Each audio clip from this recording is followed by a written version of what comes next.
আসসালামু আলাইকুম প্রিয় খামারি ভাইয়েরা, আশা করি সবাই ভালো আছেন। আজকে আমরা আলোচনা করব এইচএস বা হেমোরাজিক সেপ্টিসেমিয়া নিয়ে, অর্থাৎ যেটাকে আমরা গলা ফোলা রোগ বলে থাকি। তো আজকে আমরা এটার ভ্যাকসিনেশন নিয়ে আলোচনা করব। আসলে এই ধরনের রোগ হয়ে গেলে এগুলাকে ট্রিটমেন্ট দিয়ে নিয়ন্ত্রণ করা খুবই টাফ। যার কারণে আমাদের একমাত্র প্রতিরোধ ব্যবস্থা হচ্ছে ভ্যাকসিনেশন। যে সমস্ত রোগের অপোজিটে গিয়ে ভ্যাকসিন কাজ করে, অ্যান্টিবডি তৈরি করে। তো এমনই একটা রোগ সম্পর্কে আমি আজকে এই ভ্যাকসিনেশন নিয়ে আলোচনা করব।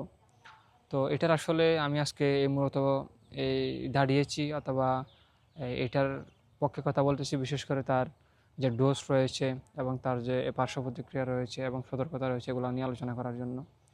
তো এটার গরুর ক্ষেত্রে ডোজ হচ্ছে সাধারণত 2 মিলি করে সাবকাট করতে হয়, এবং মহিষের ক্ষেত্রেও একই, এবং যে ছাগল এবং ভেড়া রয়েছে এগুলোর ক্ষেত্রে 1 মিলি করে সাবকাট করতে হয়।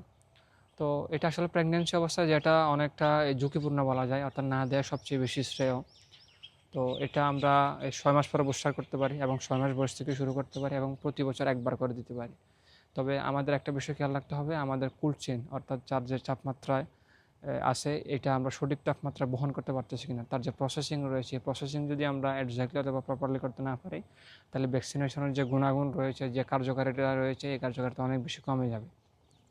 এবং আমরা অসুস্থ পশুকে কখনো এই ভ্যাকসিনেশন করবো না, এবং নির্দিষ্ট মাত্রায় সঠিক ডোজে আমরা ভ্যাকসিনেশন করলে আমি মনে করি ইনশাআল্লাহ আমরা এই রোগ থেকে, অর্থাৎ এইচএস বা হেমোরাজিক সেপ্টিসেমিয়া বা গলা ফোলা রোগ থেকে রেহাই পাবো। ধন্যবাদ।